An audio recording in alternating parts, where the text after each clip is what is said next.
willingness to accept, something outside the box. This is definitely considered in the realm of new knowledge, and it's a tragedy that in academia there is this tendency and a gravity to perpetuate more of the same. Like you can work within the same paradigm, and if you don't, you're out. Yes, and if you happen to be accepted in your field, and the reporters come to you, and you tell them that the new and full moon, the supermoon coming up, has nothing to do with earthquakes because, after all, the Japanese quake occurred before. That's just limited knowledge, and they profess that they know a lot more than they do. I can point out that the biggest quake that we know about in North America after the Alaskan quake, or well before the Alaskan quake, was a 9 magnitude, give or take, but it was in 1700 on January 26th, when about a 9 magnitude hit the northwest, the Cascadia Trench. And the geologists only got into investigating that, in the last 50 years, but because there was no recording of it here, and the Indians had no writing, although there were legends about the great tsunami that had come in. But the Japanese had a record of it because this tsunami came in from nowhere, unannounced, on the 27th of January in 1700 and killed a number of people along the seacoast. And they wondered what happened. Well, how come no quake? Well, the quake was 1,800 miles away or so. And, it turns out that it was right after a strong tidal force at the new moon. And that's, I guess, maybe this geologist has said there was nothing to it. He was unaware of that. But more importantly, he was unaware of they had a supermoon on the 4th of January in 1700, and no giant quake that we know about. The big quake hit on the 26th of January, and then on about February 8th, there was another supermoon. So the biggest earthquake in North America since Alaska, or that we know about, there were only the two 9s we know about. It hit between two supermoons. And so it doesn't always happen that you get the big quakes exactly at the time of the maximum tidal force. It may take a while for the Earth to adjust to the changed conditions. Like on the moon, when they left seismographs on the surface, the astronauts did beginning in 1969, they found there were moonquakes. And this wasn't too surprising, but it was good information, and they were up to about magnitude 4.8 or so.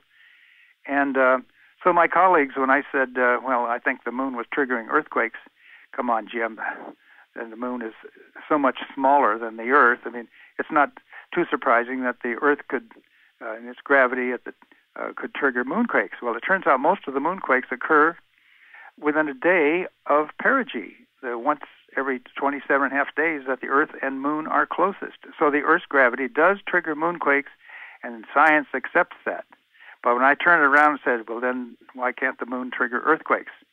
Well, the Moon's so much smaller, but the Moon doesn't have an active volcano currently, and it doesn't have active, magmatic action, and so it's not too surprising. It was a little surprising to me that it had quakes at all in the Moon, but now I understand what's going on, and realize that most of the moonquakes occur at the time of perigee, which was the strongest gravitational effect on the Moon. You're a lone ranger where you're standing. You're standing as someone pioneering something that most people don't get, don't accept, don't want to look at, and the smart people will be listening for new knowledge. Well, thank you, and that's certainly what I've been working on. I must say that I was in the Great Pyramid about 10 years ago, and as I came out and saw the people, after having been in the King's Chamber and got all the mysteries of the Earth, the pyramid, I suddenly flashed on me,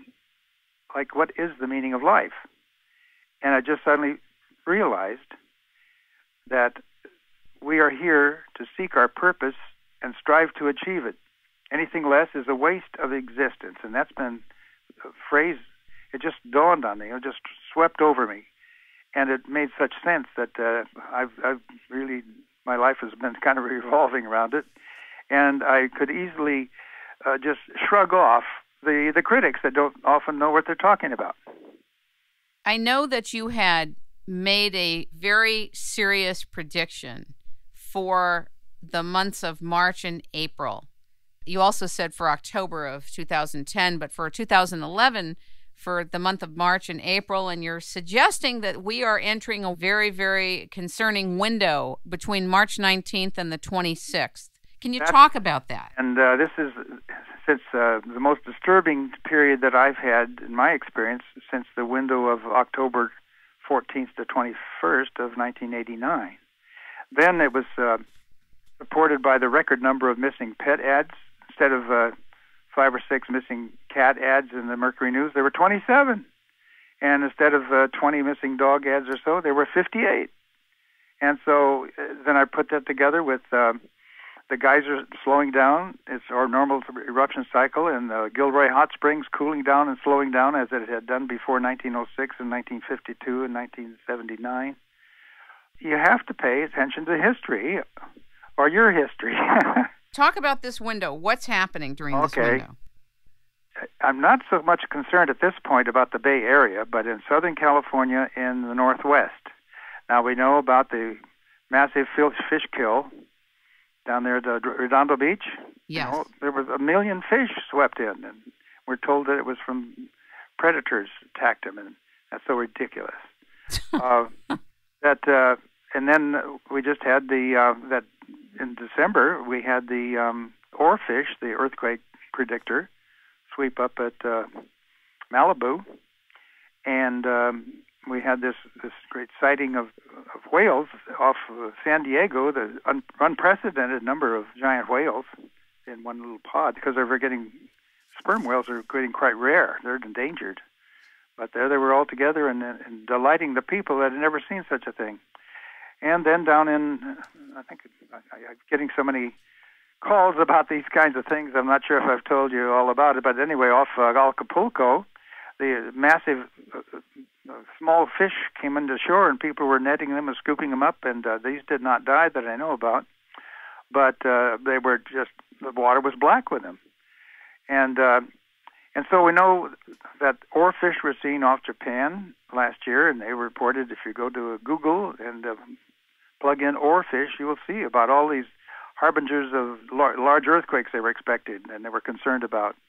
We do know that before the Christchurch, New Zealand quake, 3 days before that 6.3 destructive quake that so destroyed practically the Garden City in South Island. My wife and I were there just 2 years ago. But 3 days before that quake, there was a massive stranding of 107 pilot whales.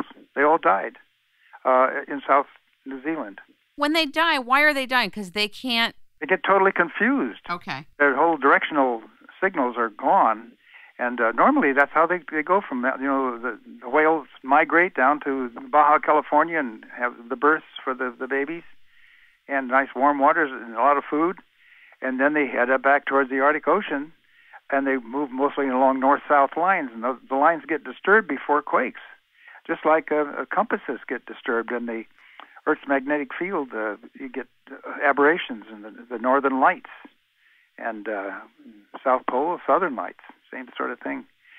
So it's only been in the last 30 years that they have recognized this mineral magnetite in most bodies that they've analyzed. And just you go down dozens of creatures they found magnetite in, and including people. In a big meeting in San Francisco in 1984, they announced the first discovery of the mineral magnetite in the human body, and there it is over the pineal gland, as you mentioned. And they didn't know about the earthquakes, the headaches that were related to many people also at that time, because the headaches were centered in the middle of the forehead, and that's where the pineal gland is, and that's where the Indian ladies paint the red spot indicating the third eye. So there seems to be a physical reason for creatures to react to changes in the magnetic field that often precede large earthquakes. So what can be done now with what you know and what you've been sharing. There's this window coming up. Talk about